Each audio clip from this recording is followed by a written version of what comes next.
Hi, welcome to the Idle Red Hands. I'm Lyle. I'm Jeremy. And I'm Chris. And this is our review of Forbidden Lands. I should You're hope surprised. so.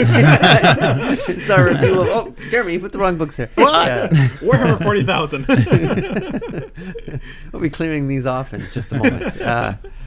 So this is our long review. We're also going to have a short review as well. So if you don't have a lot of time, watch that. But hey, really, you should spend the time watching this.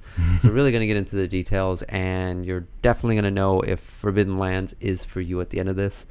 Unfortunately, though, we got into a little bit of a debate prior to this episode on the best TV theme song of all time. So I say Golden Girls, but... Hawaii Five-0, hands down. Yeah, so we'll have to do... Hawaii Five-0 doesn't even beat Simon & Simon, I don't think. Oh, come on. I mean, it's so iconic. But we'll do some polls on our Twitter account, so check that out. Was that? What? That's Terminator. No, that's Oh, Hawaii Five-0. Yeah. But yeah, That's sure. that's Hawaii Five-0. Yeah, exactly.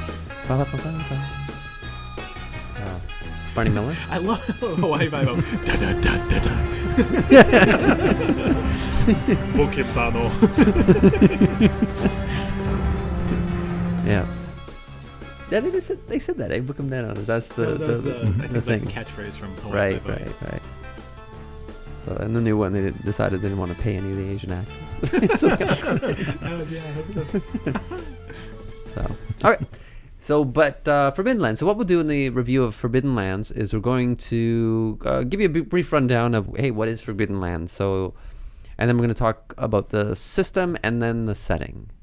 And we're going to do something new to our reviews, and we're going to say, hey, is it worth the money? I'm not picking on Forbidden Lands. We just think that this is something we probably should have done in past reviews. Right. Oh, yeah. Yeah, I mean, you like a game, but then you go, hey, but is it worth the price that they're asking? Mm-hmm. I'm looking at you, Fantasy Flight Games. Sorry. No, I'm serious. Like, you look at that. Like, how much are those books, like, just to play Jedi? Yeah, Then just to yeah. play soldiers? You got to get... But special dice, man. Special and dice. IP. You know, IP, man. right? IP. Yeah, Star Wars IP. Yeah, when you got to pay for that license, that's going to raise your price. Yeah. and also make you separate the books. You know, everything's going to be its own book because Yeah. Of course. You're going to have those payments to make. Yeah, it's true.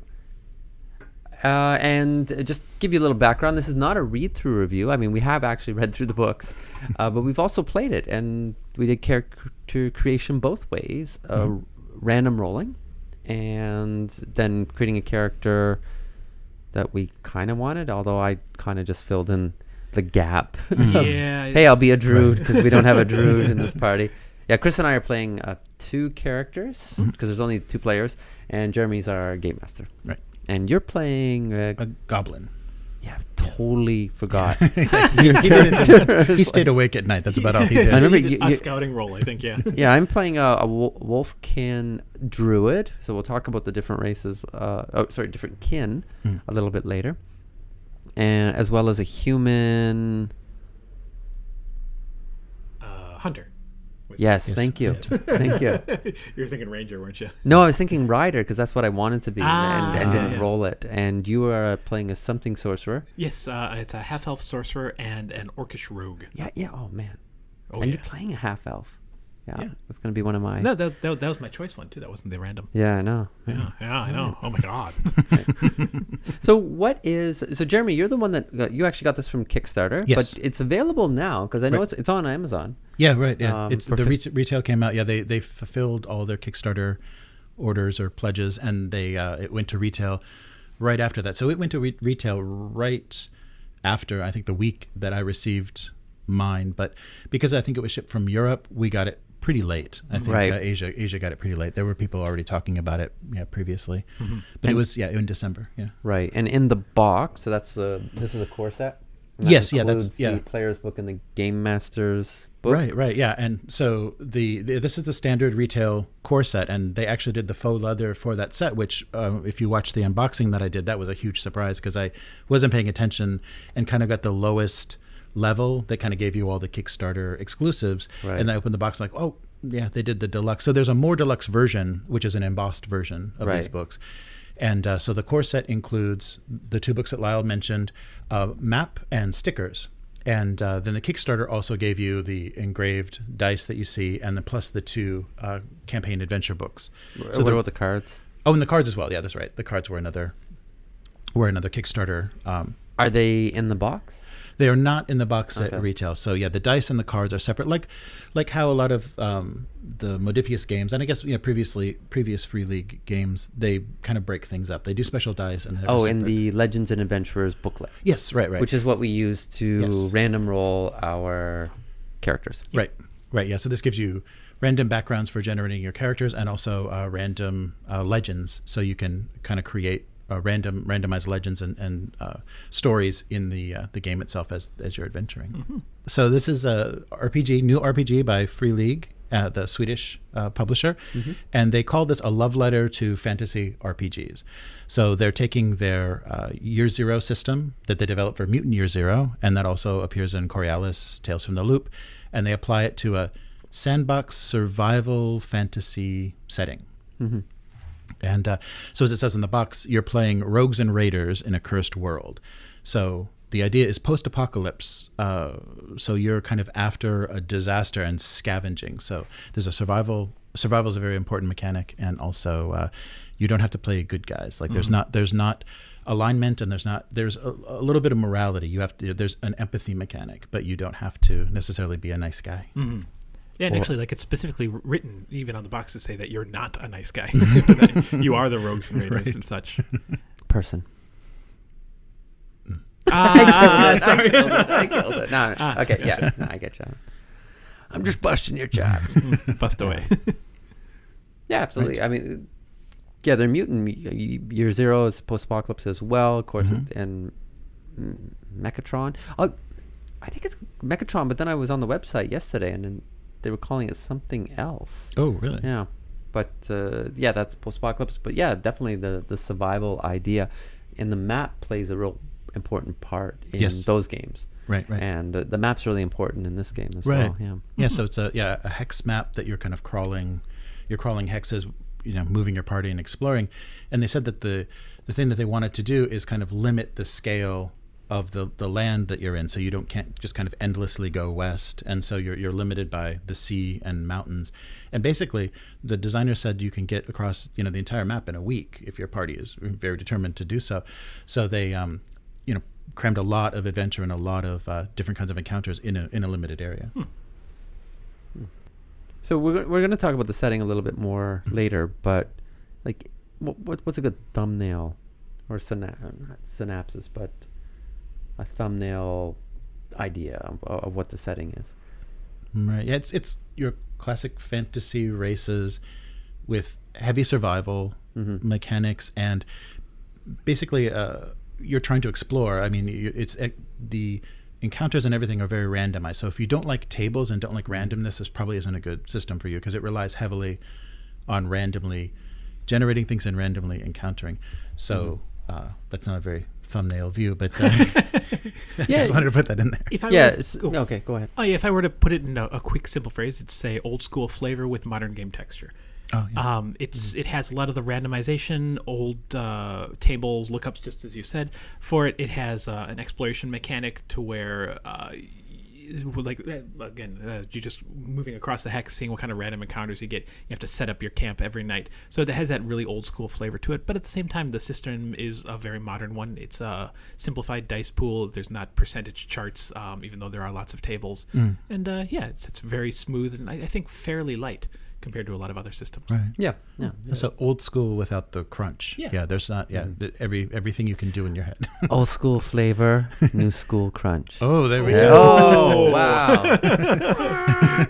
A nail. Here I was thinking mine was so good.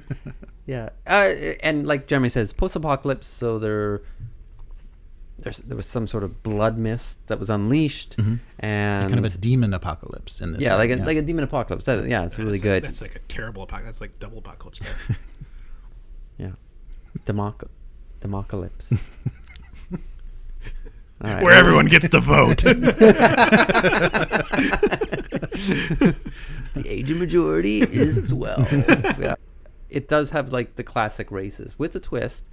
But you can play an orc, elf, dwarf, wolfkin, humans, of course, halflings, goblins. So it's kind of a classic fantasy, but after like a demon apocalypse. Right. No. Yeah. So the idea with the exploration is things have been, covered so long by this blood mist, and it's recently relented. So people have just kind of been holed up in their caves and their strongholds and their walled cities. And so you're going to encounter them, kind of discover where things actually are. So that's a fun mechanic because they make it random. So you're generating a map. You can't actually cheat and look at a map of where everything is in the Game Master's book. It's actually generated by the exploration and adventure. There's things that they call adventure sites, and those happen in specific places in the map, but you kind of socket in whichever adventure site you want to use. So everyone's map from everyone's campaign is going to be different as far as where things are located. That's where the stickers come in. Right. Yes. Yeah. So in the style of a legacy game, they give you a sheet of stickers to put on in the hexes on the map, and they also give you little tombstones for where your characters die. You can go back and visit their graves. From reading the system, it didn't feel like that deadly of a game, but there's lots of the gravestones. There's hints in the books. It's like you're going to die in this game. Right. Another old school flavor, I suppose, to it. There's a lot of tables for rolling mishaps. So I guess. Yes.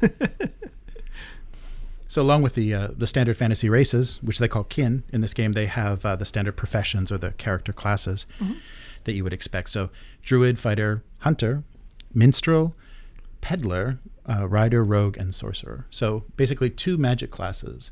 And that was the thing with this system that surprised me, is it's kind of a low magic system. There's only two classes of magic, and magic isn't easy to do. You're not going to be throwing fireballs or magic missiles in every encounter. Yeah. I have a lot of commentary on that.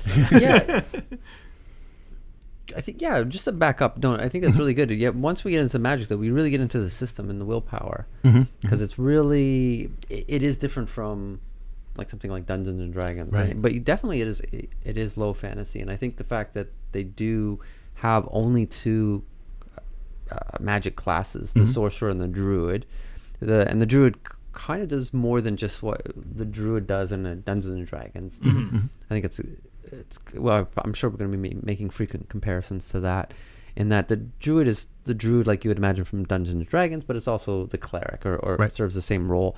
But I think that the druid helps to really give it a sword and sorcery feel, in that like you don't have the medieval Europe kind of thing. You're getting kind of a very primal magic, right? Or a dangerous magic. But I want to back up a little bit, because Forbidden Lands, like another Free League game, Tales from the Loop, they have principles of the game. Oh, yes. And they're really good to kind of ground you in what the game is all about, about the death, for example. So I'll just give the headings for the principles of the game, which is found in the Game Master's book, not the player's book. Right. So, but one is the world lies before you.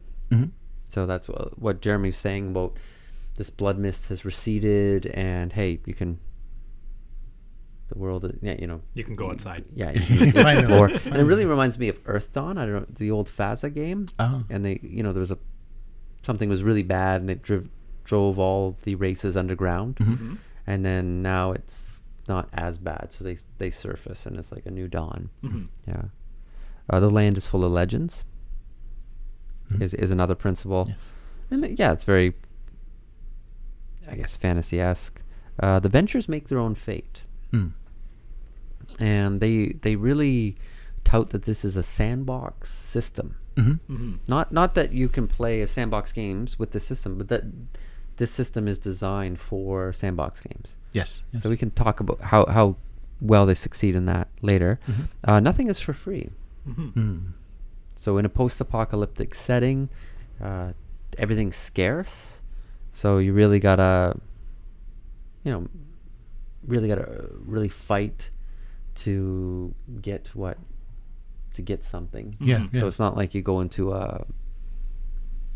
the shop and buy the +1 magic sword. Right. Right. Yeah, you're scrounging and raiding Yeah. vaults and digging up graves a lot more than maybe you would. Yeah, and it's rogues and raiders. Yeah, I think you mentioned that. And then here's a typo: "Them that's got shall lose." They didn't say love. Them that's got shall lose. That's wisdom right there. Yeah. Poetic. them that's got. Yeah. So, I guess those that have shall lose would be probably the better That's way. not very. Oh, that's okay. That's Yeah. not very roguish, though. I think. Yeah, it's not dems that's got. Yeah, so that's where once you start to accumulate stuff, people aren't going to go, "Hey, just leave you alone." People are going to be envious and try to take it from you. Right. 6, death is part of the story. So I guess that's why there's the tombstones. But they also encourage you not to kill a character when they're down and out or they're incapacitated, because that could be very frustrating. Yeah, they encourage the game masters to kind of, make it very challenging, but don't just party kill every chance you get. Yeah, because it is very possible you can throw hard enough challenges in a kind of a confusing way, because the characters do have to kind of feel out how difficult this encounter is going to be and decide whether they're going to rush in or flee, and that's something that maybe a lot of systems don't have, or a lot of settings don't have. Well, I suppose we'll get into it more when we hit the system, but part of the mechanics is that you can very easily hurt yourself. Yeah, right. when you're doing actions. So it's not only possible for characters to be harmed by their enemies, but they could just drop on their own accord. So that makes sense. That's some good advice. Right. yeah. And the final one is the end is never set. And that's just general. It's just you hear that. There's a lot of complaining, I guess, online where people are saying, well, the game master is actually running a story or running their story. And they have an idea of how the game is going to end. And here it's, no, you don't know. Yeah. And don't plan things with, hey, this is how this is going to end.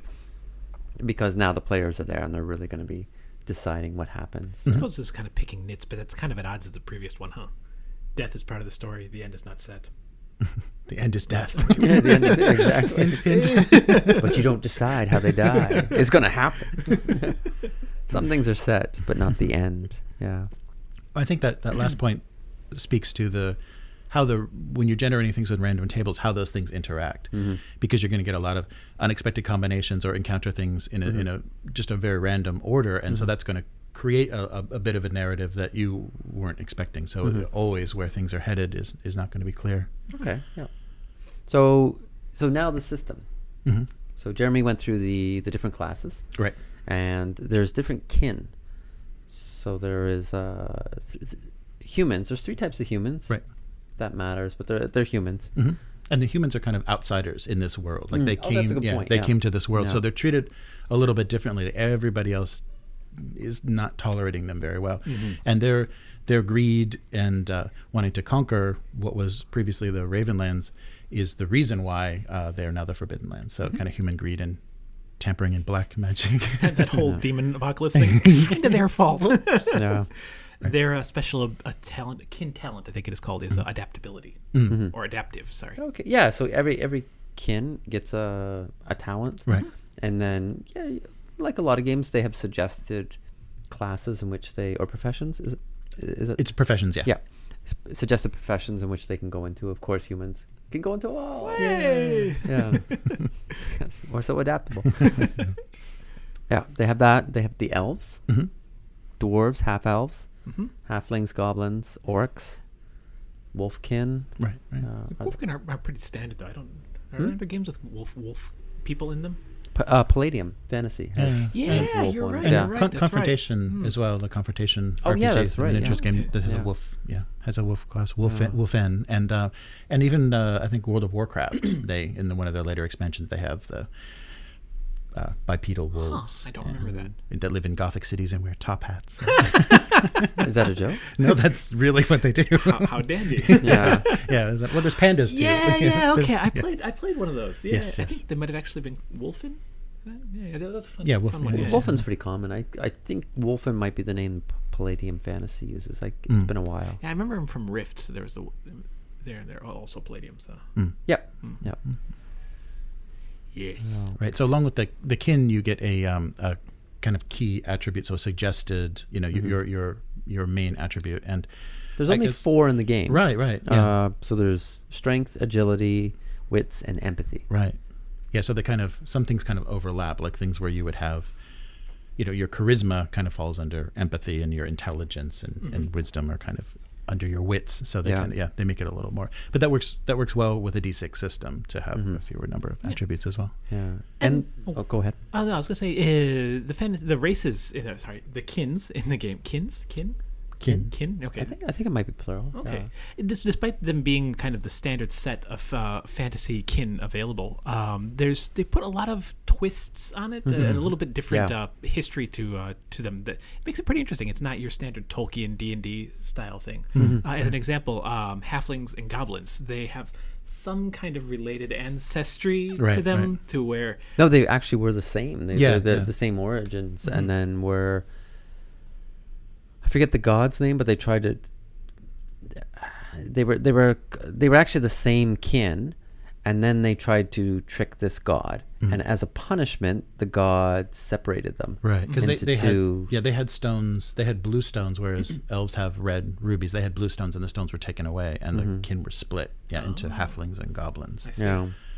So and kind of as envy, the reason they were created originally was envy of the god that created the elves, and so that's a very funny thing. So still, halflings are very hobbit-like. They're very jolly and cheerful, and they live very placid lives. But it's just a veneer. Yeah. They smoke like the pipe weed or tobacco. I think they call it. I don't know what they call it. I forget what they call it in the game. But yeah, they're all drug addicts and stuff. Well, not all of them, but yeah.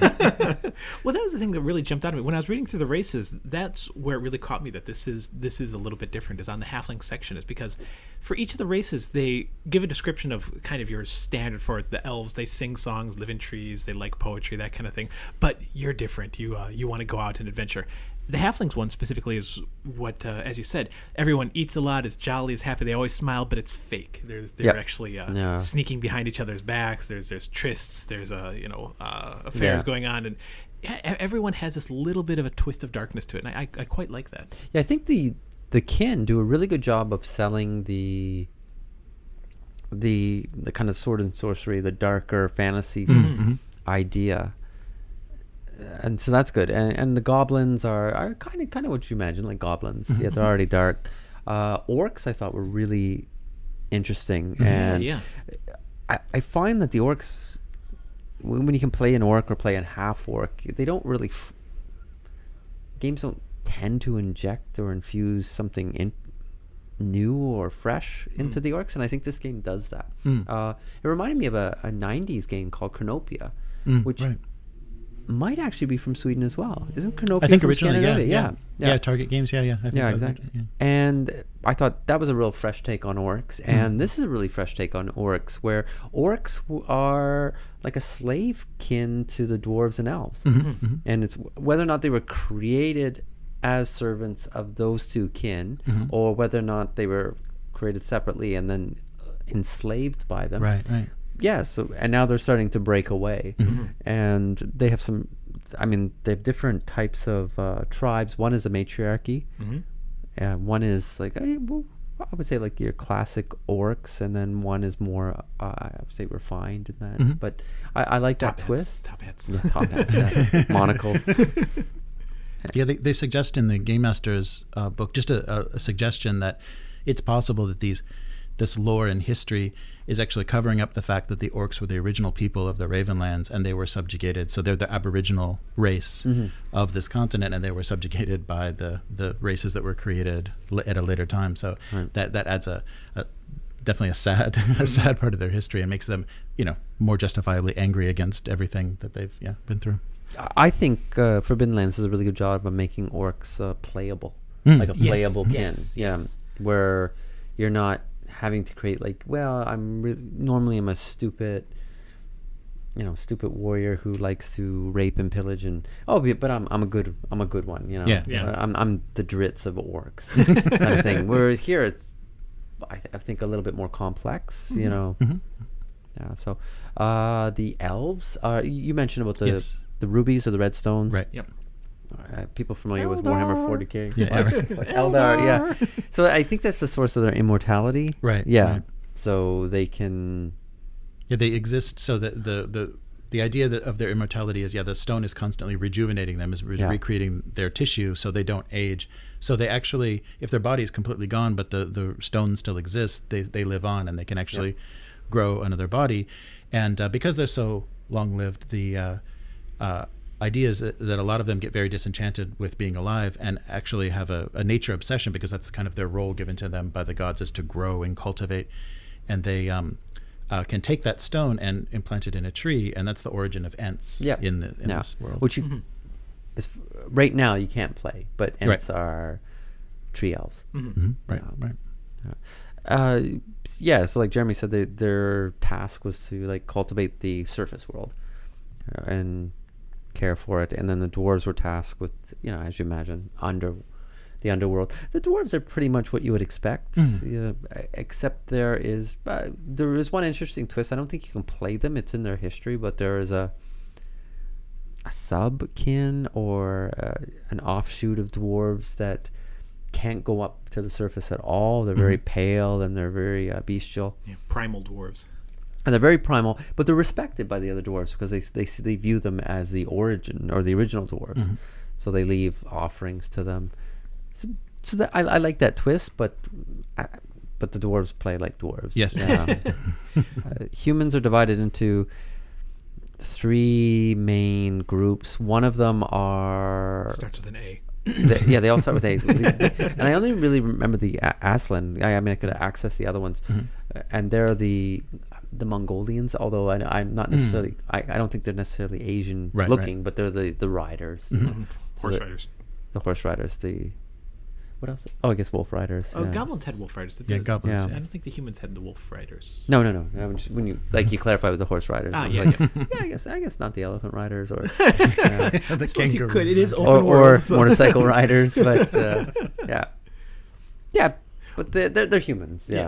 And of course, because it's a modern game, hey, they can be all anything, any complexion, anything. Right. One of the things that kind of struck me about the races is the kin talents. Well, actually, before I go, what did you guys think about the kin talents? Did you like them in general as part of the system? Yeah, we didn't. In our session, we didn't get using them because they were powered by willpower, which we'll explain later how difficult that is to manifest.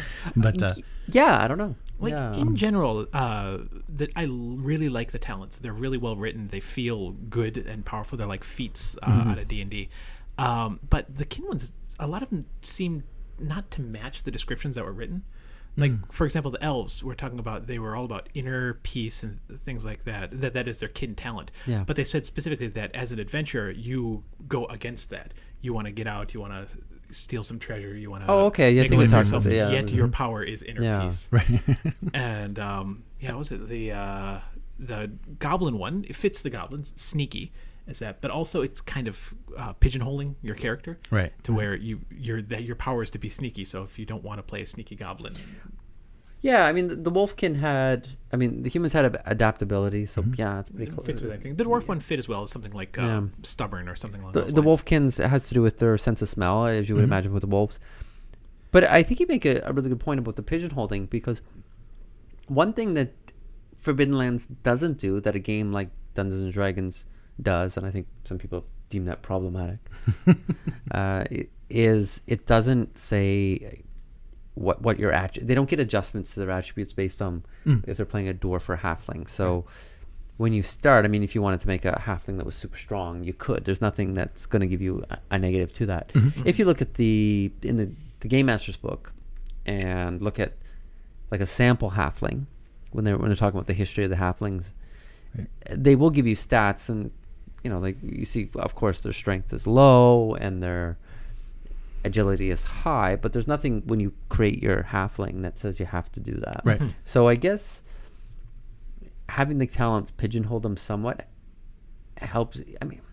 When you play a race or you play a kin or whatever word you want to use, and if it's totally open, then why have different kin? I absolutely agree. If you want to play a sneaky character, then you're probably going to choose that goblin thing, because not only is that their backstory, but that's also their special power. So I think that's part of fantasy. Some people don't like that. They think, oh well, why are elves why do dwarves have a low constitution, or sorry, low charisma and a high constitution? You're like, because that's kind of, I mean, I think that's what fantasy, I guess, is about, stereotypes in a sense. It's a or template-based system, so archetypes, yeah.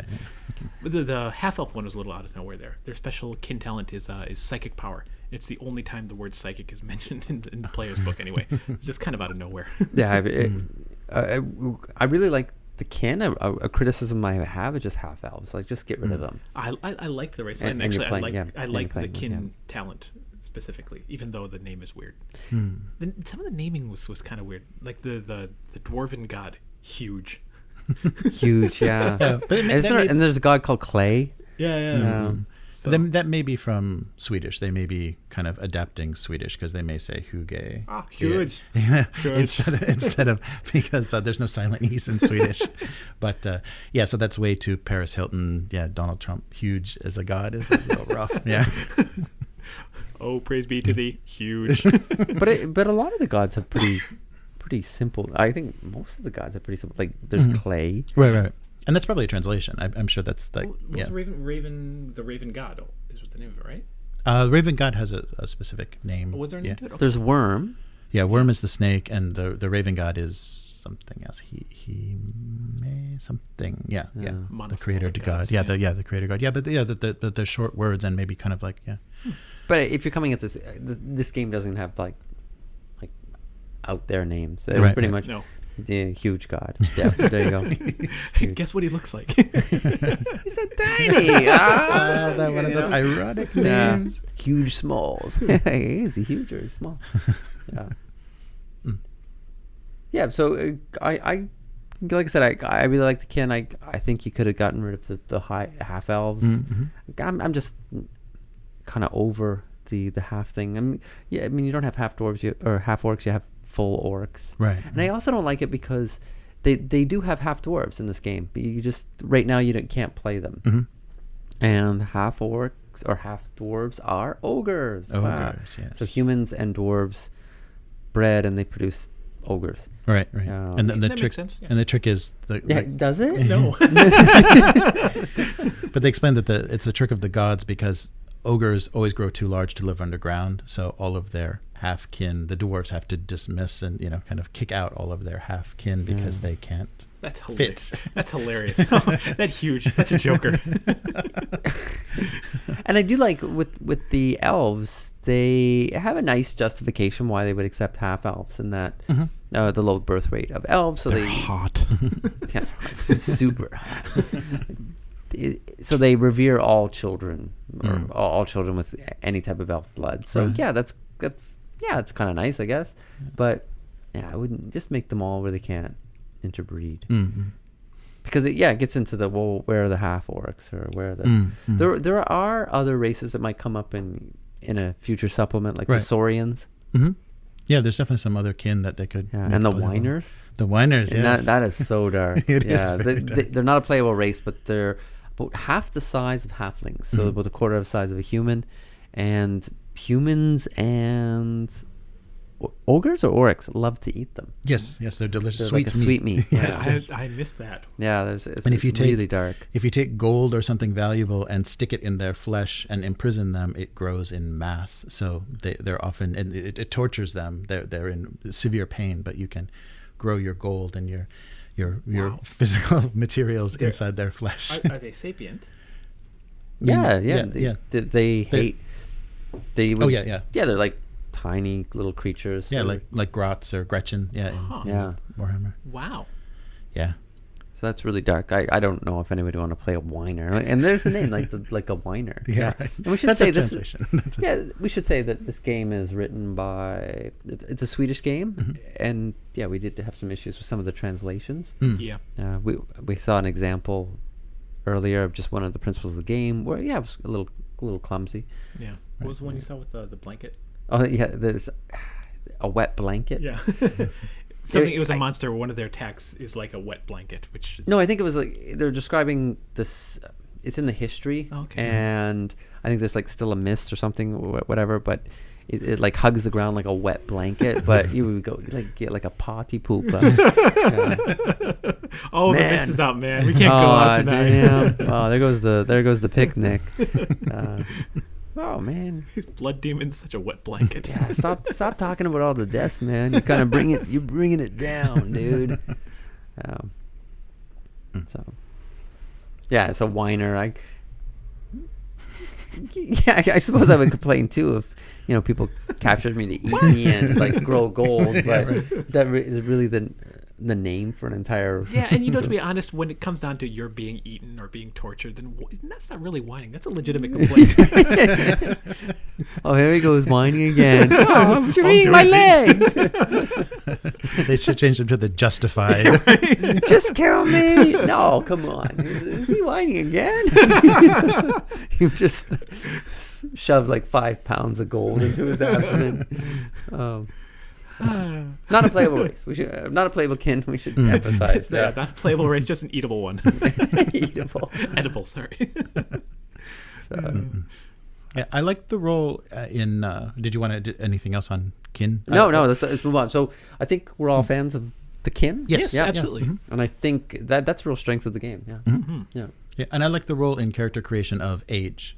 So we're talking about how attributes, would normally be different for different races, and but age gives you that ability to actually either start out with more attribute points to distribute between the 4 attributes, or to start with less, but then the exchange for that, for being older, you're more feeble, but then you get skills. Yeah, and also reputation. And reputation, right. So we should talk about reputation because it is a little bit different than other games. So unlike a game like Dungeons and Dragons, it doesn't have alignment but it does have something like a reputation, something that controls or influences how NPCs react to you. Yeah. Right. And they're points, and you get, like, let's say if you have 1 reputation, and they provide a nice list of what can give you reputation. Young players start with 0, I think. Right. Yeah, and an adult would start with 1, and an old character would start with 2 reputation, I believe. And the number is how many D6 that you would roll, and if you get a 6, which a 6 is a success. We should explain, actually, back up. Yeah, that's probably a good idea. Yeah. So pause on the reputation. We'll come back to that. Yeah. So with the dice, if you're familiar with World of Darkness games like Vampire, I mean, it would be clear. I mean, with your, for example, your attributes, your strength. If you have a 4 strength, that means you have 4 d6 that you can roll. Right. Then you often would add your skill. So let's say if you're coming at the person with a sword, you would then add your skill, like your melee. And let's say if you have 1 there, then now you have a 4 strength, 1 melee. Now you have a dice pool of 5. And your weapons also provide gear dice or d6. So let's say it provides you with 2. So now you have a dice pool of 7 d6. And you roll that, and every 6 is a success. Right. Now, 1s can cause some harm to you, but only if you then but not in the first roll, because you have the option to push it. Right. And that push it means you can re-roll all the... Everything that's not a 1 or a 6. Not a 1 or 6. Right. But in after the second roll, then you take damage, we'll say. Right. From all the 1s that are in that dice pool. Right. Yes. So either your gear or your attributes take damage from the failures. Yeah. And so it's a little bit modified. It's the year 0 system, and a little bit maybe of modification for more fantasy style. And then they also include artifact dice, which are they have a D12, a D10, and a D8 that are then used for special situations. Yeah. And in addition to that, when you take damage from pushing your dice, you also gain willpower for the damage that you took. Right. And willpower isn't just like a bonus thing. That's actually a major resource part of the system. Right. It powers most of the magical spells, a lot of your profession talents. Kin talents. Kin talents as well. powered, Yep. So you need to be gathering willpower throughout the game. In order to do all your cool stuff. From what we've seen, it's most talents. And by talents we also including things like spells and that require you to spend a willpower point. Right. Yes. Right. Yeah. And you can spend multiple points to get more likely results to be able to roll more die or whatever. But that means you're spending a currency that is generated through pain and failure. Yes. Yeah. Which is nice. I mean that pushes the characters to want to push themselves, I suppose. Right. Using pushes. Right. And let's say, going back to the example of swinging your sword, which is using strength, the ones then reduce your strength. So if you have 4 and after you pushed it, you have 1, then that means your strength is now 3. Right. Until you recover. Yep. Yeah. And if it goes all the way down to 0, you're considered broken. Right.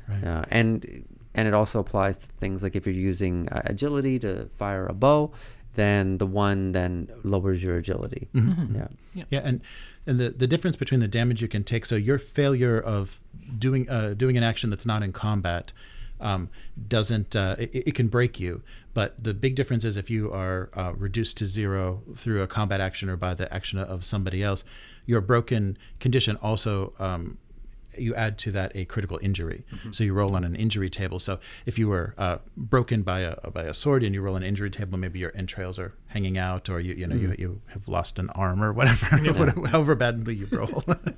But so that adds a higher level of difficulty or a higher level of penalty, I guess, when you're in a broken condition in combat. Yep.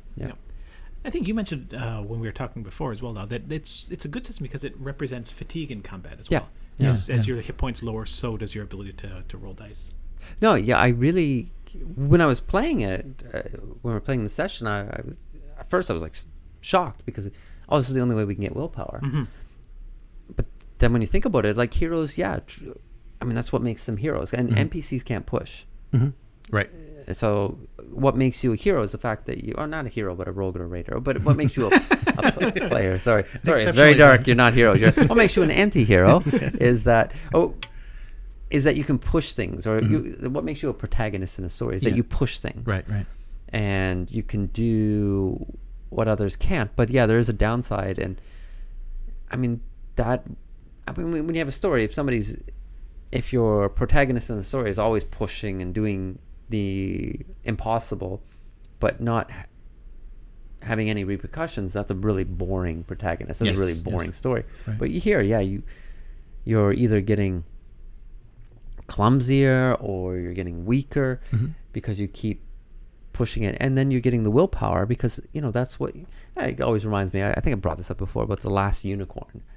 And I don't know if people have seen that cartoon, but they're like, hey, you got to go stop that bull because that's what heroes do. And they're like, yes, that's exactly what heroes do. But it kind of brings that mind to get that, to show that you have that strength of characters, you're willing to make those risks. So, I really like that. I thought that captured that. And I'm having a hard time thinking about another game that does it that well and that simply. Yeah, right. It is pretty simple. Yeah, that's true. So with this system, something that I read that people kind of had problems with is it too meta game when you're thinking about pushing your roll? I mean, can you in the story kind of come up with a reason why you're doing it? Like, can it be it's a character motivation, or it's happening narratively, or just I want to roll again? I would definitely want to be successful. I felt it, and so yes, but at the same time, it didn't bother me at all because it was really fun. Right. Like for example, I was playing a spellcaster, and in order to cast a spell, you need a willpower. Right. So I think it'd be difficult to play like a typical fantasy spellcaster, the nerd who studies in a tower and doesn't take risks kind of thing, because that person wouldn't get any willpower. Right. So I think I'm going to play this character as kind of a risk taker, somebody who goes a little bit crazy and constantly pushes rolls in order to build those willpower to. And I think it would be difficult to play a different kind of spellcaster, at least without kind of metagaming it Yeah. to say why you're pushing all of your rolls constantly. But I think you're playing, just talking about like spellcaster, like a sorcerer. You're playing the sorcerer in a Conan book. Yes. Where they're taking the knife and cutting their hand or whatever. It's because they need the blood to cast a spell. And that's the image. And when I played the first session, because it hadn't clicked yet, when I played the first session, I was playing it very meta. And just, hey, let's get to the system. Because I actually didn't necessarily need to use my talents. But I was like, okay, let's start banking some willpower and pushing it. But then like after the session, it clicked. So I think in future sessions, it's going to be less meta. And it's just like, I'm like a hero, for lack of a better word. But, you know, I'm the protagonist in this story, and I want to succeed. I want to free these slaves. And that, in session 1, that's one thing that we did. So I'm not going to play it safe. You know, we want to free these slaves. Yeah. We don't want to die. That was another thing. Yeah. That's a good motivation. Yeah. Yeah, and you're gonna do what you need to do to take out these slavers. Yeah. So I see the criticism, but I think you gotta. I guess you got to embrace the system. It might be one way to put it. And that's I completely agree. It's I think there is a lot of metagaming into it, but at the same time, it's really fun. Right. So yes, the willpower economy. Some of the things I was reading on the forum, this isn't something that we've experienced personally, is the difference between spellcasters and the martial classes. It's not really divided in that. I'm just using that as a reference.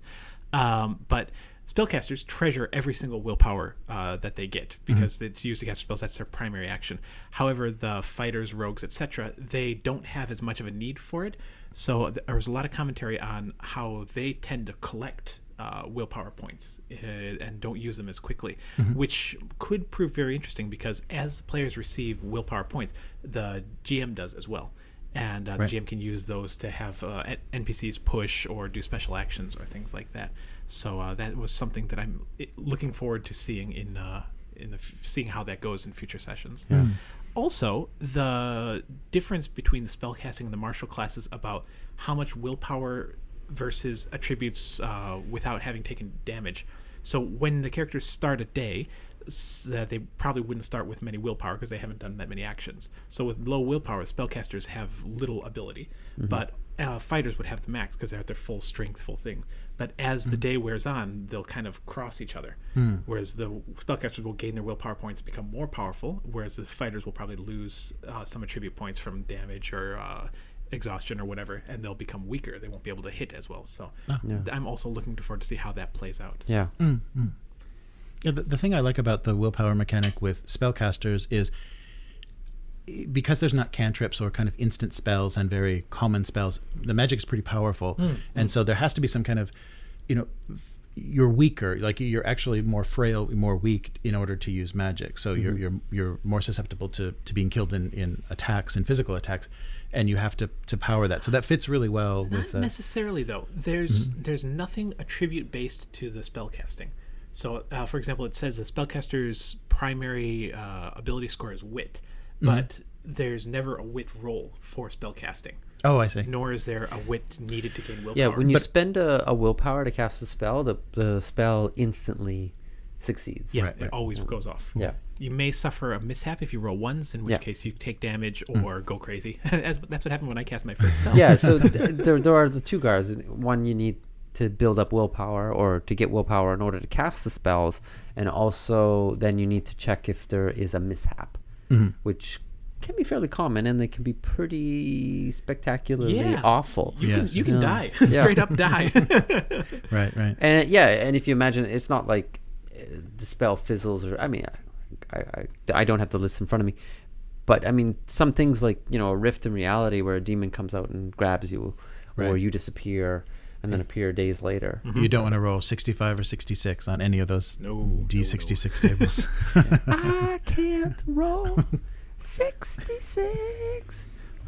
No, Sammy Hagar. All right. Is it just me, or is the Red Rocket? Is the 66 mechanic kind of weird? they have a percentile system, but it's based on 2d6s, so it's 66. Yeah. Which is cool. I like that. If the game were limited to only d6s, then it's kind of a self-contained system. But they have novelty dice, including a d10, so it's kind of, why don't you just do the But that's pretty old school, though. I think that's a very old school thing. That's an old like D66. I'd never seen that before. original Warhammer Fantasy okay. was D66. Oh, then props to them. That's cool. Yeah. Yeah, that was that's I think an old school flavor that they're putting in there, because those are weird tables, and it feels very old school. Yep. Yeah. And yeah, so back to reputation. Yes. So, All right. yeah, so you roll a die. If you have one reputation, you roll one die, and if it's a 6, then it's a success, and people have heard of you. Now, what they've heard about you, it depends. So, yeah, if you've gained your reputation through killing people, then that's what they're going to hear, Right, and they're going to react accordingly. I think you get, is it more dice you get less dice if they're not the same kin. Right. Yes. Yeah. Yeah. Your same. So kin it's a will- -2, for example, if they're not the same kin as Right. you, or predominantly the same kin. And if you go in as a party, they'll choose the party member with the biggest reputation. Right, So you just roll once for reputation. So yeah. Yeah, so that can kind of start, because you're going into an adventure site that's going to kind of start the tone of it. Yeah. So these guys are bad. Let's not mess with them, or Yeah. we should help them because they saved that other village. Yeah. Yeah. So go ahead. Actually, I was going to go off on a tangent. So please Okay, go so first. this isn't a tangent. This is on point. I like that, in that it really helps the characters feel like they are the story. And I think part of the problem with like a high fantasy game, I guess we'll say Dungeons and Dragons, is you don't feel like you're a part of the story. You feel like you are one. You kind of feel like, hey, in this world there are a lot of adventurers, Okay. and you just happen to be one of the adventurers. Here you kind of feel like you are something significant. Yeah. I think I kind of disagree in that I think that's something that can be built into D&D. I don't think the game really excludes your being the only party of adventurers around, but it is something that you would have to add into it. Whereas in this game, it is built into the system. So. Yeah. Yeah, I think there's things in Dungeons and Dragons where it does feel like there's a lot of people going around and buying magic items or whatever. But you're absolutely right. I mean, a game can be whatever you want it to be. I just think they've happened to build or make it part of the system to help accentuate that, I suppose. It's not as high a fantasy as D&D is, for sure. Right. But not only, it's not, I mean, reputation is not necessarily about high fantasy, low fantasy. It just, I just feel that in high fantasy games, there tends to be where the adventurers feel like they're common until they go up in 20th, high level, like 15th level or something like that. And here I think you can start building your reputation doing pretty small things in that list. So even low level adventurers or rogues and raiders can still feel like important, or they have a little bit of a notoriety. Just out of curiosity, what kind of reputation gain would we have gotten from saving those slaves? Oh, yeah. Well, I guess we'll find out if we Okay, have another right on. session. Yeah. We're Can't headed- wait. Yeah. And one thing we didn't say, this is not it's a point buy, where it's not a level system. Right. Yeah. So you get so many points in which to buy your attributes and your skills, and then with your experience you use those. So very similar to like World of Darkness, I suppose. It really reminded me of World of Darkness in the character generation. So you don't have levels where then you reach second level rider and you get all of these abilities. Right. Yeah, you're going to get so many experience points, and then you'll spend them how you see fit. Yeah. And you can never build up your attributes, except they're getting older. Really? I think so. I think Yeah, I that's think what you're it right. said. No, I think you're right. Yeah. I thought I read that. with XP, I don't think you can spend XP on attributes. Yeah. So what you start with is pretty much what you end with. Right. What you're locked into. Yep. One more thing about reputation too is it's a bonus dice. They generate bonus dice that aid your manipulation rolls. So the other nice thing that they have kind of spelled out in here is combat. There's magic and physical combat, and then there's also social combat. So you're manipulating someone, and they're using their insight or other skills in addition to that to kind of detect what your game is. And that your reputation can then allow you to be a stronger manipulator. So as you gain in reputation, you can probably bully merchants or manipulate NPCs to a much greater degree. Yeah, and it's all a unified system too. So it's all you can do social combat easily in regular combat. Yes, as well. right. I suppose that's common to most dice pool systems, but something, for example, at D&D is a little different too. Yeah, no, that's a good point though. Yeah, where you don't have to learn a new system in which now I'm going to try to manipulate the guy. Yeah.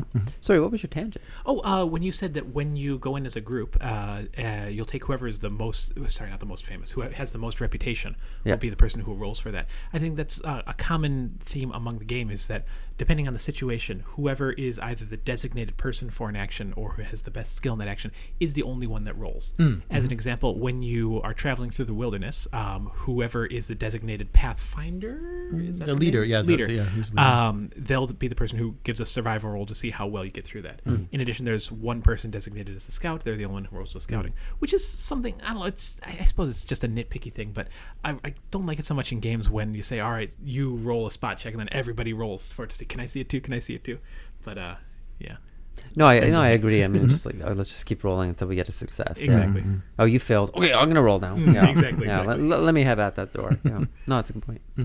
And along with group roles, like you're referring to, the other thing that they do is opposed roles. So everything else just happens in an order, but things like stealth and then also the manipulate, the social conflict happens simultaneously. So you decide what you're doing and what's powering it, and then you both roll together and cancel out each other's successes. Yep. Next is consumables. And this is another role mechanic, and there are arrows, food, water, Torches. torches. Right. Yeah. And it's not that you write down, I have 12 arrows.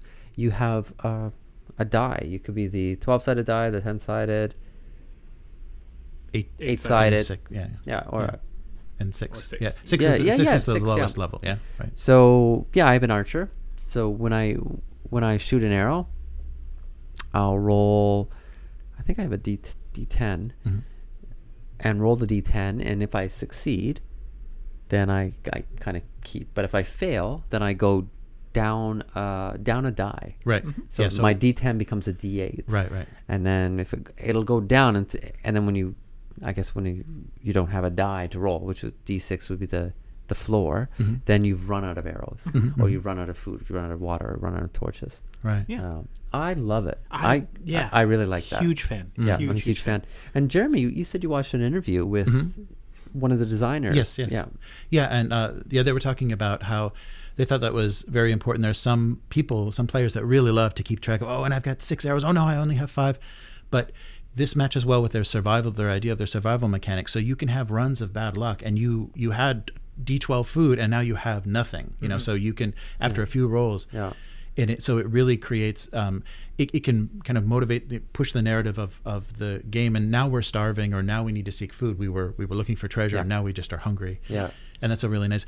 But the other thing that they did say is what they couldn't do when they were creating the system is make gold or silver a consumable, because there's so much crafting, and crafting was such a heavy mechanic that it needed to be more granular and more exact amounts.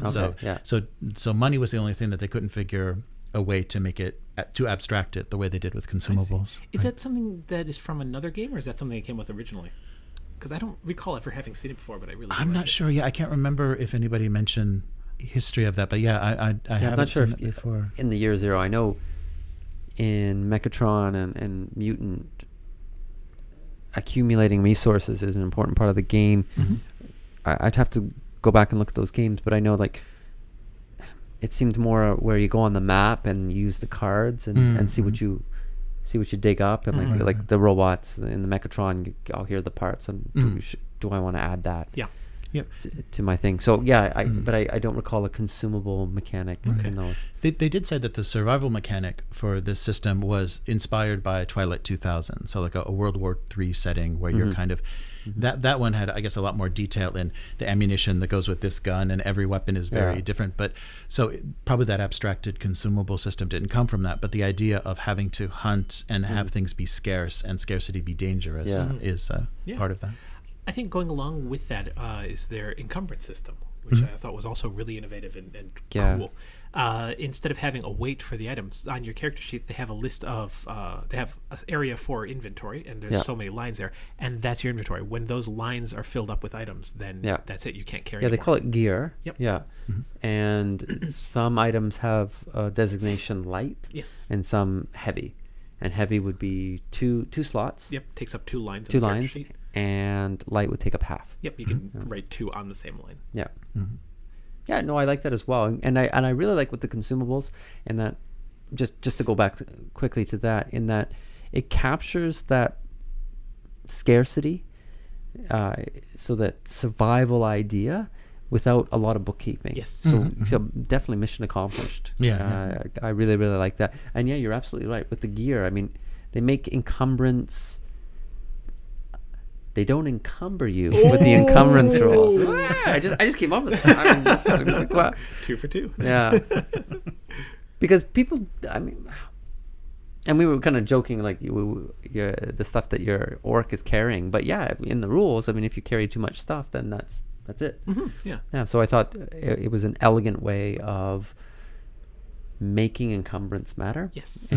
And injecting a little bit of reality into this fantasy game, where you just don't carry everything in the kitchen sink. Yeah. And actually, I think you can practically have a kitchen sink. There's the field kitchen. Yeah, there is.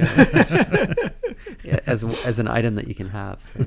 Exactly. So like we talked about, a big part of the game is the hex crawling, so the exploration and the crawling. We're crawling through It's true. Wait, if you're broken, you're doing nothing but crawling. True. But so the journey mechanic is what they call it, and they give you options. So the nice thing they do is give you a real easy way to control how long things take to happen, and they divide the day into quarter days, and so that's their standard unit of this takes. To replenish something, to sleep, it takes a quarter day. So 6 hours. And so they do morning, day, evening, and night. And the survival system is you've got to sleep at least one of those. And if you're walking for more than 2 of those, you're exerting yourself.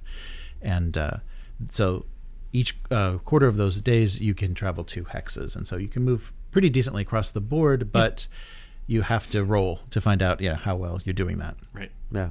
And so the options they give you for the journey is hiking. So that just means everyone is moving. So you can't do anything else if you're hiking because you're on the move. And during that hiking movement, someone should lead the way, which is the first person to kind of scout where you're headed. So any random encounters or anything you're going to run into, you can decide what to do. It's not going to ambush you. You can ambush it, but it's not going to surprise you. But if you don't successfully scout, then bad things can happen. Yeah. And so someone's leading the way. Someone can also keep watch to make sure nothing's approaching you from behind, and that's a more common thing that someone should do that when you're sleeping. Yep. So when the party is sleeping. So the other things you can do when you're not marching, when you're not hiking, is forage, hunt, and fish. And those are the ways that you generate the consumables. You generate food. But unless you can cook, all you're generating is raw food. So you have to eat it pretty quickly. Hence the field kitchen. That's the Yes. field kitchen. Yeah, Yeah. right. My hunter has a field Yeah, kitchen. we put it to great use when my wizard went hunting. Yeah, my hunter didn't roll so well, and my Nor scout, did the druid. Yeah. Right. And the other things that you do as part of kind of the survival and making sure that you don't suffer from hunger or thirst or sleepiness or lack of sleep is As they call it, sleepness. Yeah. Yeah, a little typo. It's sleepy in the player's book, but on the Right. character sheet, it's sleepless. And to be honest, tired would have been the better choice for those. Yeah, that's true. So you make camp, you can roll to make camp, and that has a funny mishap table. So if you fail making a camp, you still make a camp, but you don't sleep very well, you don't eat very well because you're covered with insects. Or you're Have you ever seen Jeremiah Johnson? yeah, with Redford? Robert Redford, yeah. And I guess what you should do is put ash. So you have your fire, then take ashes from the fire and put that on the ground, and then put your bedroll on top of the ash. Nice. Or the bugs will get you. Without sleeping, without having a camp and overnight, you can actually rest. So anybody kind of during that hunting, foraging phase, if there's anybody that's wounded and needs to recover attributes, they can rest and restore themselves. And then, of course, to prevent the sleepy condition, you do need to sleep at least one of those quarter days. So sleep is another choice. And you can sleep during the day, but I think that may may increase your chances of running into something. while you're asleep. Yeah, traveling at night, I think you have to do 2 rolls, or there's a penalty to your leading rolls if you're traveling during the night. Right, so right. it is more dangerous then. Yeah. Yes, yeah. So sleep at night and travel during the day is recommended. And ashes under the bedroll. Yes, right. Yeah, but it's kind of cool. I really like the survival mechanic to it. That's, I think, more than anything else, except for perhaps the artwork in the books, that really gives me that old school feeling to it. There's another YouTuber that I really like, Matt Colville. He was saying something similar along those lines, that if you travel through the wilderness and you give these encounter chances every time you make progression through it, it really gives the wilderness a feeling of danger, a feeling of threat, and add that to the consumable mechanics, and you really feel it. It feels like you're traveling through a dangerous land, and I really like that flavor. Yeah, It's good. that's nice. Yeah, and I think it keeps the movement and the travel from being boring, because if you have some bad rolls or you have some difficult random encounters that kind of disable you or take away your supplies, then your focus changes, and so it's not always, okay, we got to go 6 hexes, and how are we going to do that? Yeah. Oh crap, we got to go 6 hexes. What do we do? Having all of those different rolls and randomizations added in as well, each one of those has the possibility of being pushed and generating will points too. So you always have a way to get those, get yourself powered up for the next combat as well. So Right. it ties in. Yeah, and I'm going to just do a little aside since you mentioned about the art. Now, the books themselves are black and white. There's faux leather cover with a pretty standard paper stock, not flimsy paper, but not glossy. Right. And it's a nice like bone off-white, so it has that little retro flavor. Yeah. And really nice art, black and white line art, but it really captures the flavor of the game and really brings you in to it. I mean, I decided to make one of my characters female just because the hunter picture, and I was like, I like that now, so I'll be that character. You pointed out, I didn't notice it myself, but for the characters, all the character portrait examples they have in the book are kind of the opposite of a traditional one. So, for example, all the martial characters are women. Yeah, and the fighter, hunter, rider. That one, and like for example, the sorcerer and the druid are men. No, the druid is a woman who kind of doesn't look like a druid. Actually, it's a very good picture, but it was certainly say, hey, this is kind of our druid, where it would look more like a knight or a paladin. Okay. Yeah. I think the peddler is a man. The rogue, the rogue is a man or male. Yeah. I think the rogue is a male orc. I remember him having a hairy beard, but that's all I remember. Okay, maybe not. Right?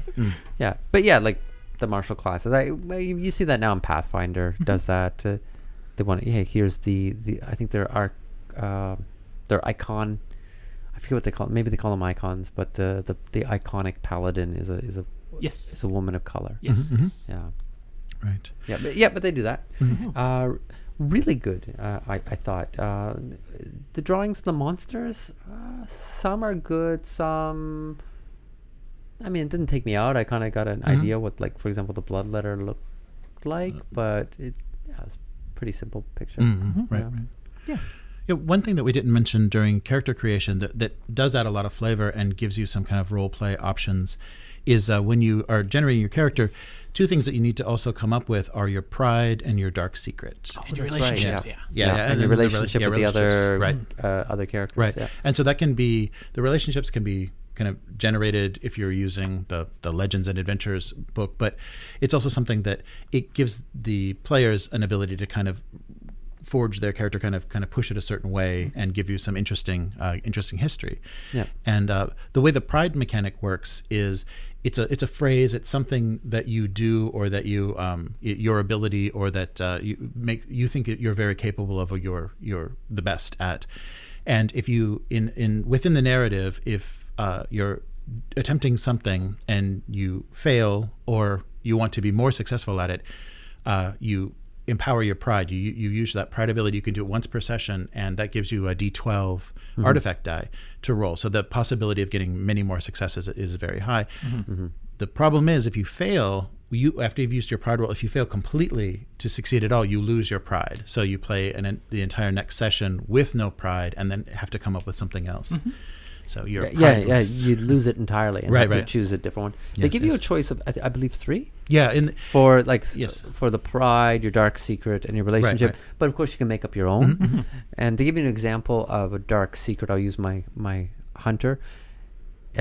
My dark secret is, well, I guess it's not a secret anymore. I'm telling you, where I left somebody to die in the woods.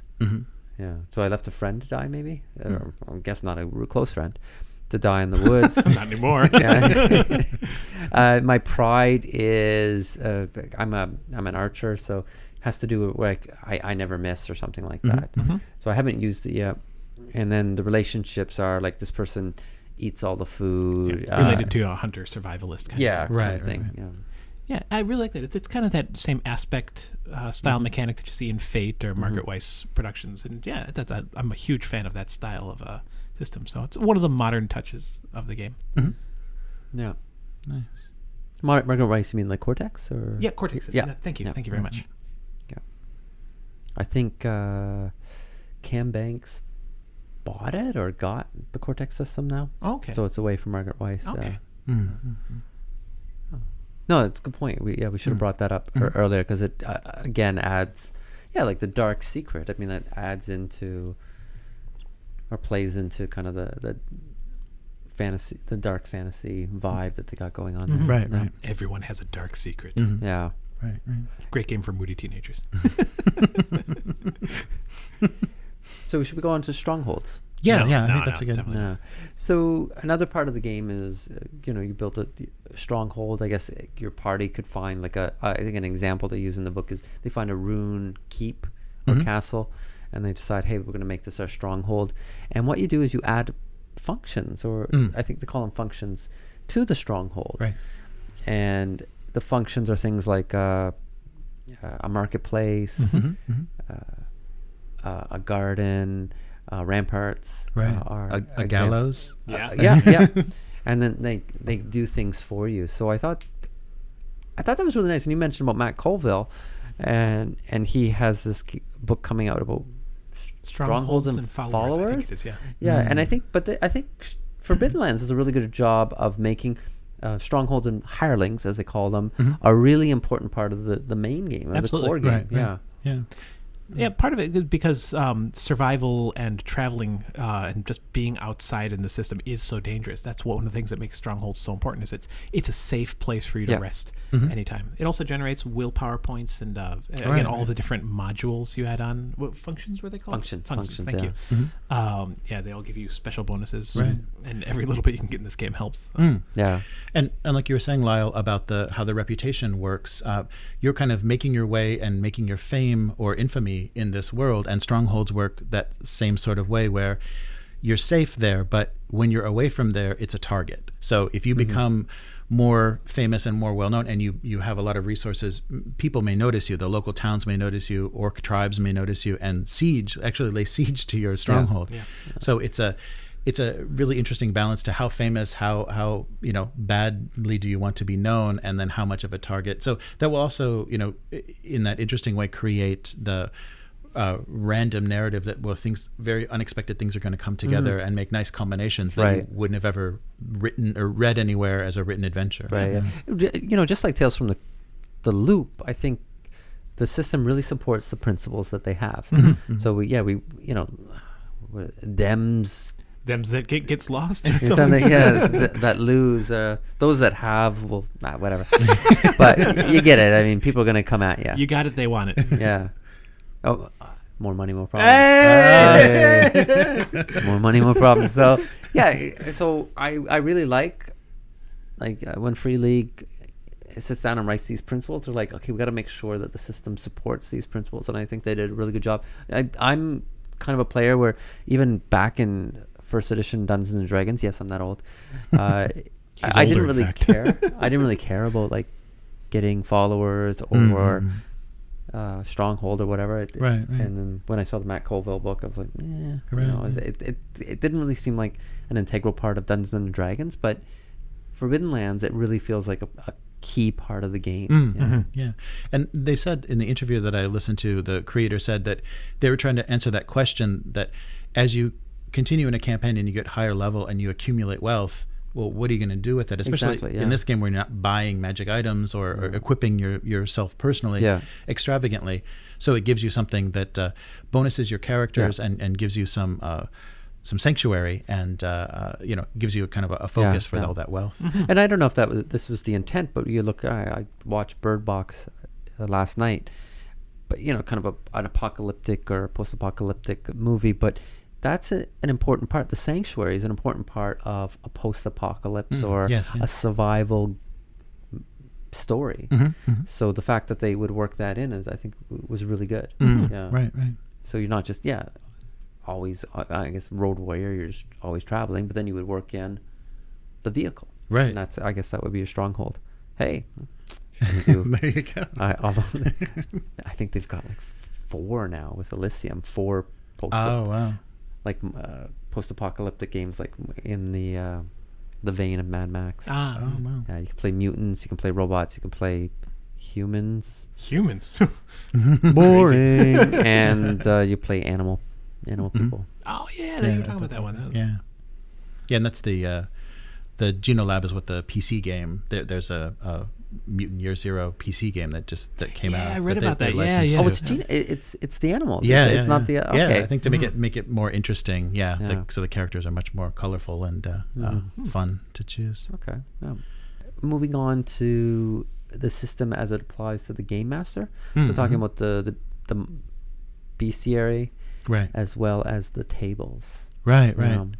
Yeah, so you're using tables a lot. You're generating a lot from tables, and you can actually, like they have in the Legends booklet, or there are certain ways where you actually are almost building a sentence of like what is happening or what the condition is. So that makes it very interesting because it's not going to be what you expected. And as a GM, there's much less prep necessary, but you do have to be able to improvise pretty well and keep on like, how would these two things even possibly be happening or at the same time, or how would you move from one thing to another? I found the tables really helpful. Like I'm not the game master. I think I would find the tables really helpful.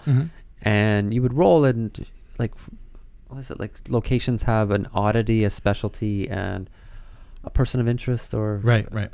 Yeah, but it was neat. It was like they sell cheap beer or right. And I thought it's more than just, hey, let's roll a name for the place or whatever. But and also they do have things like that. But yeah, the tables like very quickly in three columns gives you a tavern that feels fresh or something. And it can be hard to just constantly think of stuff on the fly because you're always going to be drawing from the same well. I mean, yes, from the books that you've seen, and I'm going to put it with a twist. So there you. We're talking about another game. I'm drawing a blank, but I think it kind of then forces you to try something different. Yes, that's what I rolled. That's what the tavern is, whatever the other locations. It's not just a list of taverns. So I really liked the tables, and they didn't seem like a chore. It really seemed like they committed to the idea, and made it something that you would want to use. I was really impressed with that. And I like that the mechanics built into the tables are fairly simple because a lot of them are D6 based games, so a lot of them there are only 6 choices on the table. So once you go through those enough times, it's really easy to come up with something new. Right. And they use tables for the monsters. Yes. What distinguishes monsters from creatures? Creatures are prominently animals. Right.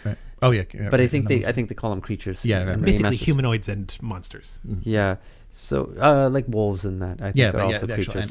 Creatures. Right. Yeah. So, but like the monsters are what you would imagine, like a dragon, a griffin, a hydra, giant. But each monster gets a table of 6 attacks, and you can roll it randomly because that could be a lot of fun. Or you can choose which attack to use. And like Chris said, it's pretty simple. So it's not like you would. Let's say you roll randomly, and you can actually roll randomly for the monster, and you get a giant. It's not like then you would have to stop the game and then try to work through like what a giant can or can't do, because the table is pretty easy to read and pretty easy to follow and work with on the fly. It really reminded me of 13th Age, and I was really impressed with that bestiary, where it was so easy to use. Yeah. And the monsters were also really easy to reskin. Oh, so yeah. you're like, okay, this monster, looking at its pool of attacks, and I was like, yeah, that could be this. You know? No. Yeah, same as it felt similar to 4E as well. 4E Dungeons and Dragons. Okay. And where it's just a stat block, and here's the different powers and abilities it has all listed out for you. Yeah. Right. And it's again, a lot of them are pretty simplistically written. For example, a dragon's claw attack is it swipes at you and you roll with 10 dice and it does 2 damage for that. And how easy to just say, okay, it's a tail whip instead, that so you can flavor it towards the combat. Yeah. Just use the same dice rolls. And they're only going to list the attributes that you need. So a lot of the monsters only have 2 attributes because hey, you're never going to use empathy. Right. Yeah. So like this, I don't know if giants have empathy, but you know, like a hydra is not going to sit there and like empathize with you or get your emotions. I feel your pain. Yeah. Right. So I think hydra, like they just say each of its heads has it. You know, like they actually just give attributes for the head. Oh, cool. Yeah. Nice. So I really was really impressed with that. That it was simple, and the different attacks just, it was a lot of fun. Yeah, they look like a lot of fun. And the demons. Oh, and I really like this about the demons because you think demons are like a creature of chaos. So when you have a demon and you have all these different types of demons, so they don't feel unique. But here the demons, you roll on a series of table to create your demon on the fly. What's its weakness? What's its special powers and everything? And you're looking at that and like, that would be a lot of fun. And you're like, hey, I hope you do encounter a demon, because then I'm just going to create one on the fly. Just so you know, as a second level spell, I have a summon demon for my sorcerer, so we're definitely going to see them. Oh, and just so you know, And if I roll as a one second- failure, I can't control it. One failure. yeah. Well, my druid can shut down demons. Not really? right now. So eventually, when someday. I roll that one failure, How about we wait till my druid can shut down demons before you start summoning them? I'm thinking this is a good idea. Yeah. Yeah. So I was looking at that going, that really makes me, you know, like I talked about Fred Saberhagen before, but it really seems like the demons that are actually in the fantasy books, just these random, unique creatures, as opposed to, hey, no, that's I'm drawing a blank on the demon names in Dungeons and Dragons. A Baylor is a devil. Yeah, So Balrog. There we go. Okay, sure. Yeah. Right. Yeah, sure, they're demons. Yeah, and each Balrog is unique, so you know it's a demon, but you don't know what it can do. Yeah. So yeah, I like that. I like that a lot. Yeah. And going along with the random nature of things and rolling on tables, the thing that they do really well within those tables, especially for the random encounters tables, is they don't give you a really straightforward situation. They give you something that may look like something else. It's very deceiving, and it's up to the party to kind of figure out what exactly is going on. So you're not just like, oh, I rolled 5 orcs. There's 5 orcs. What do you do? You know, it's a setting and a kind of a scenario. So the same way that you're generating the random demons, that you're like, well, how do we deal with this? The party kind of has to test and feel their way through each of the encounters, and that's very fun. That's a lot of fun. Is that a demon that we saw when we camped at night? You described like a shambling mound. That was a ghoul. Yeah, Oh, okay. that was in the bestiary. That would be a ghoul. Yeah. That was the ghoul, and there'll maybe more of that where those came from. Right. But and one thing that was an extra that we hadn't talked about. So we did talk about the generating characters randomly, but we didn't talk about the combat cards, or actually a deck of cards. They give you a deck of cards, like a lot of the Free League games have. And this deck includes artifact cards, so it has the actual stats and description of the artifact. So when someone acquires it, they can actually hold that card. Cards for mounts, and then initiative cards. Yep. So instead of rolling for initiative, they encourage you to, if you don't have their cards, to actually just take an ace through 10 of just regular playing cards and draw those as to determine initiative order. And also another thing that they have are combat cards.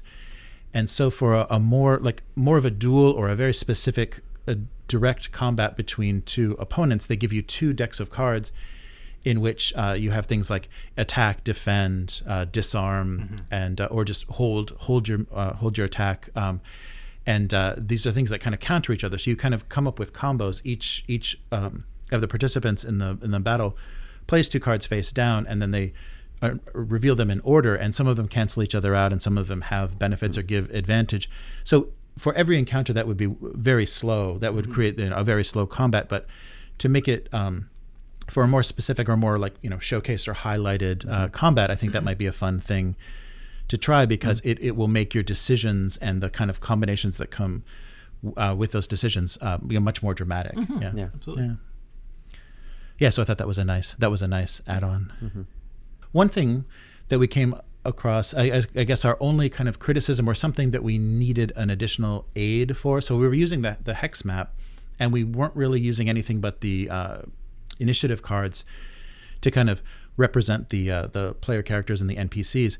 But ranges are very important in combat, and it may be a good idea to create some sort of board with the 4 ranges on it, so that you can keep track of where certain players and non-player characters are during combat. So because for using ranged weapons or melee attacks and your movement, you need to know how close people are and what they've spent their movement on. Yeah, Essentially, it's similar to 13th Age. They don't like say, it's 10, 15, or 20. They use like what, near, far. Yeah, right. I think it's a little different than 13th Age. 13th Age was based on the characters or the each participant in the combat, and they had their own personal range. What's near to me, what's far to me, etc. Which I thought was actually a little bit difficult. This is really similar to the Fate system, where it's a zone.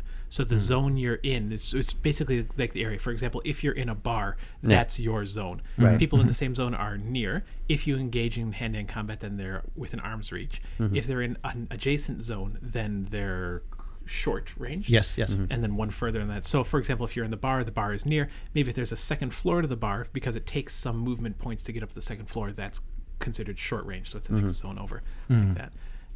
So I think you could play it pretty simply if you just like set down index cards and put your characters on this one. So this is the near one. If you go to the next one, then you're short to the other people. So I think it could be pretty simply made up. But yeah, I think having some kind of a it would help help. keep track of it. Yeah, because when you're keeping track of how much strength different characters have, and then where they are and how many actions they use. Yeah, for the GM, it gets to be a little bit time consuming to kind of and confusing to keep everything in focus. And so maybe that range, when we did the Cortex Prime Death Watch game, that's what we did with so things being very simplified. Like a rocket launcher was 3 ranges, a bolter was 2. So we did a very simplified range system, and that seemed to work pretty well to kind of keep things where they need to be. And then we can use minis too. Yeah, and I guess another criticism we might have is they do some tables, and by tables we mean where they break down the rules for you, but not enough. And for example, like the weapon features, where like they use keywords. So like a sword has parrying, a halberd has heavy, and like heavy does more than just take up 2 lines on the gear thing. It also allows you to swing, use the swing action, and it's kind of a pretty standard action economy, like Pathfinder or Dungeons and Dragons. You get fast actions and slow actions, and you can choose what to do. But then they say go see the combat section to find out what the keywords actually do, but they're embedded into the actions. There's not like a table that says this keyword does this thing, but they're kind of embedded in text, and they do the all caps, but still it's kind of hard to find. And then you actually can't find all the rules for heavy or any of or the one rule for light in the combat. They're actually in the gear section. So that was a little frustrating in that I think, and I'm not sure that I don't think this is unique to Forbidden Lands or the Forbidden Lands designer, but it's almost as if they made the game thinking that a person is going to sit down and read the rule book in its entirety, the player's book in its entirety, then make your character.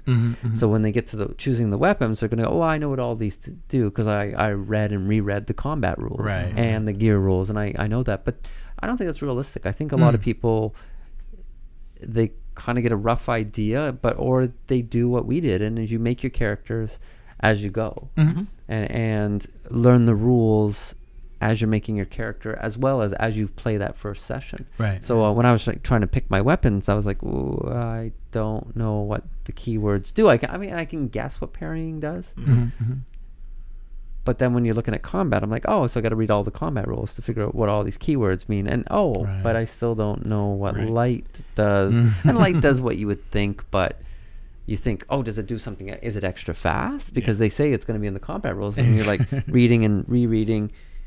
So, more tables, just to, maybe a nicer summary. Better organization of the table would have been good. For example, the slow actions and the fast actions were 3 pages apart. So when you're trying to decide which one am I going to do next, kind of thing.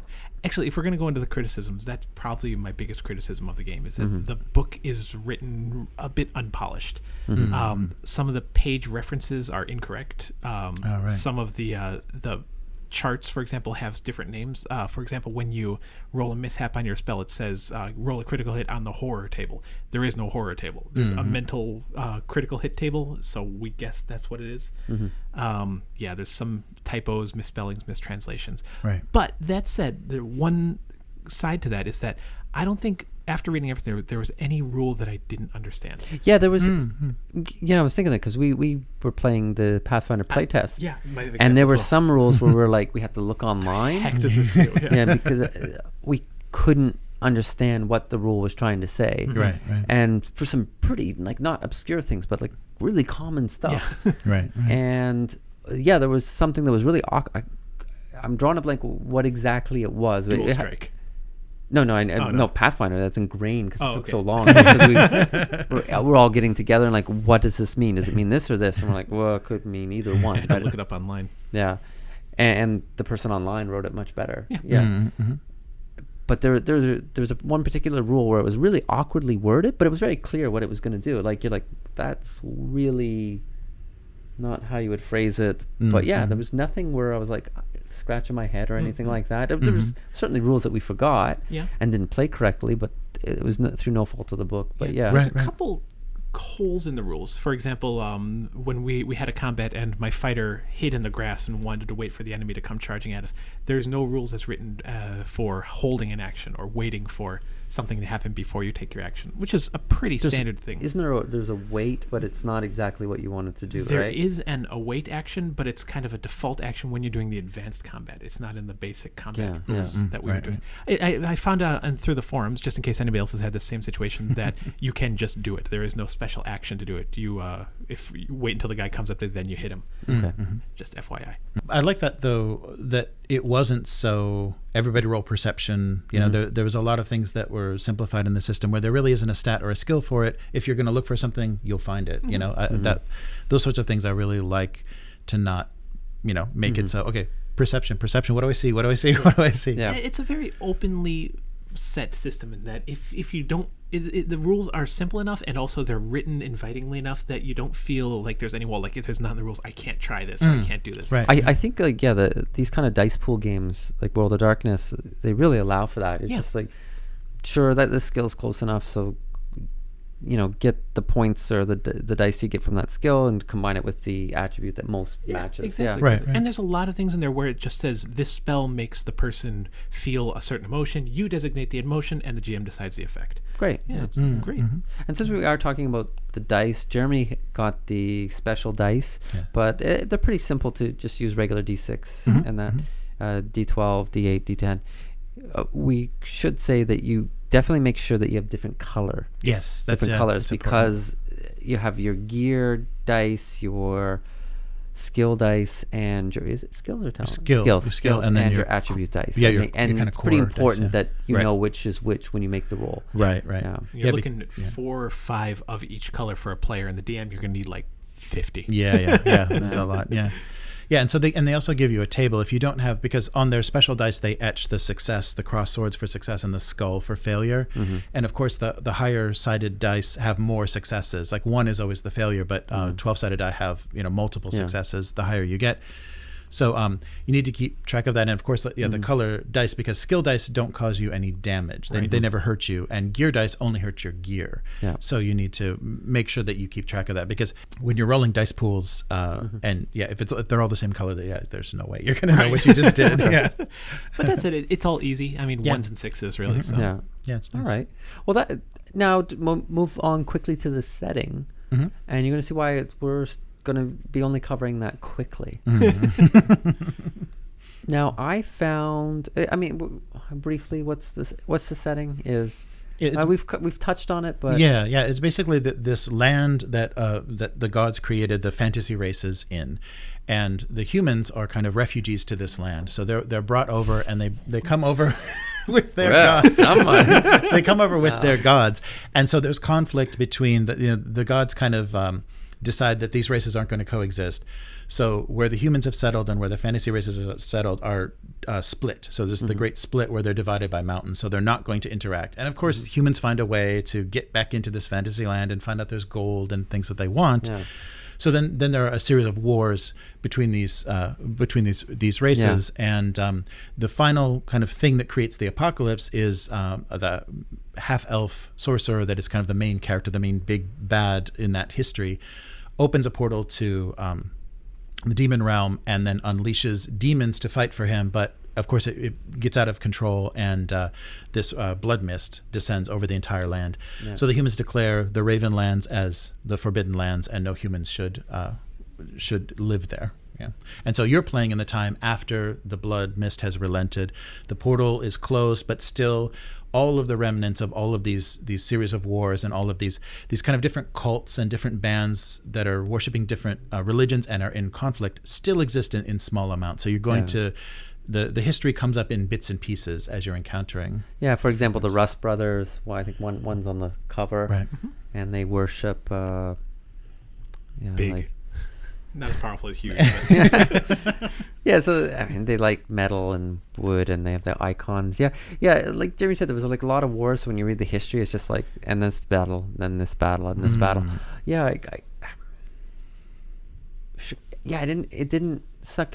The kin and the art sucked me into the setting, or helped me understand the setting, but the actual setting, it's I don't want to say generic, because that sounds a bit harsh, but sure, generic. Nothing really jumped out as like special. Like when you were explaining it to me before I actually read the book, I'm like, oh, kind of like Earth Dawn, but not coming out of the ground kind of thing. Like the falling asleep thing there, that was just a joke, but to be honest, I felt the same. It didn't really grab me.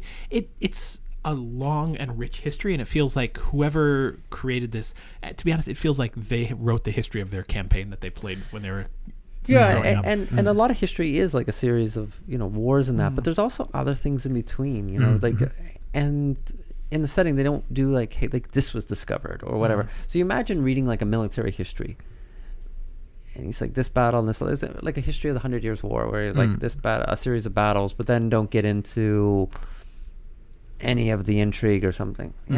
Like nothing jumped out. But then you kind of power through the history, and then you get to the kin and their kind of history, and like, okay, I'm back. And, like that's interesting why the halflings and the goblins are different, and the dark secret, because I didn't actually, in the player's book, I didn't really get that about the halflings when I was reading the character, and I don't really like playing halflings, so I was like, I didn't roll them in the random, but then when I was reading the Game Master's book, I got a better feel for them, and I was like, okay, these are interesting. Then I definitely got a really good feel for the orcs, and was really impressed, and I was like, oh man, I would like to play these, like to play this kin.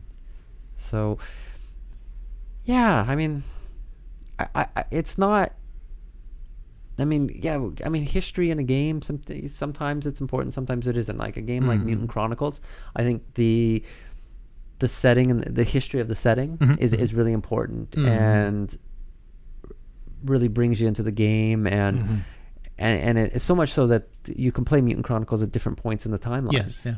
but here, yeah, whatever. I Yeah. mean, you're playing after the blood mist, or the blood mists are still around you, so you're playing after. They've kind of lightened up a bit. Yeah, yeah. Yeah. Well, I think in this sort of sandbox, very random game, I think they wanted to give enough of a setting that would kind of help the GM make decisions, because they give you so many, kin and cults and things that don't get along with each other and are in conflict with each other. So it kind of helps you say, well, yeah, this probably wouldn't happen because they hate each other, or they're trying to crush all the elf rubies they can. It like they push how it's very open world and very sandbox, but it's very open in this world.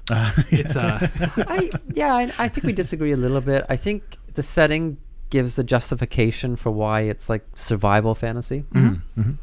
So it does enough there, and I guess, I mean, even the kin relationships, I don't think you're necessarily bound by that. I mean, if you wanted to just say, hey, I want to play these orcs, but maybe not as ex-slaves of the elves and but it's like I was saying before, if you have a goblin and I want to make the goblin not sneaky, but their kin trait is sneaky, so okay, sure. Again, it's not to say that you can't, it's just to say that it's not as open as written as it could be.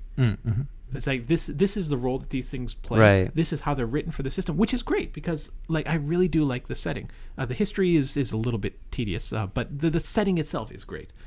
But I feel that it would be hard to go very far away from that same. Yeah, I think like the fact that it's survival fantasy, if that's what you mean by setting, that's good. But the actual, like when Jeremy was describing stuff, I was just like kind of tuning out. Like, Well, there'll be a quiz on Wednesdays. like I'll just go blood mist something. And it didn't help. Like the humans didn't really seem that distinct or to me. So you're just like distinct from each other, because there's three different groups of humans, and you're just like, I can't really remember what's different about two of them. So okay. So first, I think it's probably clear, but is it a yay or nay for Forbidden Lands? Oh, very yay. Yeah, definitely yay for me. I'm a fan too. Yeah, 3 thumbs up. Yeah. Sorry, 2. And just opening this box, if you watch the unboxing video, you can get the whole soundtrack of me just, oh wow, just very surprised. The quality of the... When he pulls out the leather books, he's like, faux leather. Oh, wow. Those poor foes. Now there's something new that we're doing through the reviews. $50 for that. Is it worth it? I think the quality of the printing and everything, like giving you the map and the stickers and everything in the core set, so you're just ready to go, with a campaign, I think is a great job. And they do give you starting adventure sites, so you're already, just with the Game Master's book, you're already doing the early adventuring. And then of course the Raven's Perch adventure collection, I think, is a separate purchase. You can probably buy it as a set. It doesn't come in the box. You can probably buy it as a set, and that's the whole kind of world and whole campaign. Online, a big set with including the Game Master screen, which we don't have. Yes, is $100. Right. Yeah, but that includes this, and maybe even this. Right. So all the stuff you see. Yeah. Yeah. I don't know. $50 is a little much. It is 2 hardcover books in a box set. I like the game a lot. I can definitely see it becoming my core fantasy game. Absolutely, I agree. Yeah, I could play this as the main. Yeah, $50. Yeah, the books are nice. They're leather bound. The paper is good. The art is good. They're going to last a long time. The dice are customized. It comes with cards. Don't get that. You don't get those. Oh, you don't get the dice. Oh, sorry. Come with the map. The map and the stickers. Comes with the map. Yeah. and I believe the random and the little booklet. book, yeah. I think if all of those things, having full leather bound books, having a nice map, having all the things with it, if those are things that you want, then I could see paying $50 for it. For me, I'm happy with just a PDF, so I wouldn't pay $50, but the game is worth $50. It's a really good game. Yeah, and definitely the PDFs are a nice option. When I was looking at it though, because it is black and white, and there's not, I could definitely see them going with a paperback version of that, and kind of doing more of a Savage World style, where there's like entry level, or what it kind of failed, but they did have a expensive IP in Marvel, but Marvel Heroic Role Playing, they had the nice hardcover, they only ended up releasing the Civil War book, which is hardcover with all the rules, and then they had like a cheaper entry game, and I'm wondering if because this could be like really something, and just getting people to make a Switch and just making it a little bit more accessible. I understand that accessibility. But then again, I mean, it can be tough, especially for a smaller game company, to have two versions of one game. I think so. Yeah, that probably was. Just like the economies of scale don't really match. But yeah, it's a good game. And it's good enough that it could be your core fantasy game, not like a niche fantasy game. Absolutely. Because I think survival, you read like Robert Jordan or Tolkien or whatever, the survival aspect has always been there in fantasy. It's always been really important when they're like, hey, they're breaking for something to eat and that. And you're like reading, I was like, man, they certainly eat a lot. And describing what they eat, and it's important. Like they get the stuff from the elves and how refreshed they're feeling. So it's always been there, and this game really, really captures that. Like it's definitely, although it's a new game with like modern mechanics, it definitely captures that traditional feel. That's nice. And I was actually, as a physical object, really charmed by the smaller B5 kind of format of the books, and not the giant core rule book to haul around. I mean, for some reason, when I opened that box, I was like, this is wonderful. These are wonderful objects. And that really struck me. I want my 500-page A2 books. No, but I mean, one reason why you do that is so you can have like it looks like a thicker book. But if you made it bigger, then it would be thinner, then kind of like, hey, am I getting value for my money? Right. Or maybe they wanted to make it small, make it easier to hold and read. Yeah, I carry this around. But then it's harder to just lay down on the table. And you were talking about the actions being spread out. I mean, if you do it in a smaller book, the actions are now all over more pages. But if they had made it a bigger book, then they would be on less pages. Yeah, I mean, there's pros and cons to both. I think you could have had one book. Yeah. Right. Yeah. Oh, and as far as the organization of the book and looking things up, Chris has solved a bit of that problem. So we have a sheet now. Yes. Yeah. That kind of goes through combat order and shows you the mechanics of drawing initiative, and then what you can do in a turn, fast and slow actions. So I think we'll post that. Yeah, absolutely.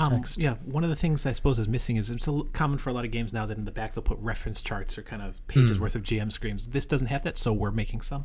Yes. And they should be available on the website soon. Yeah.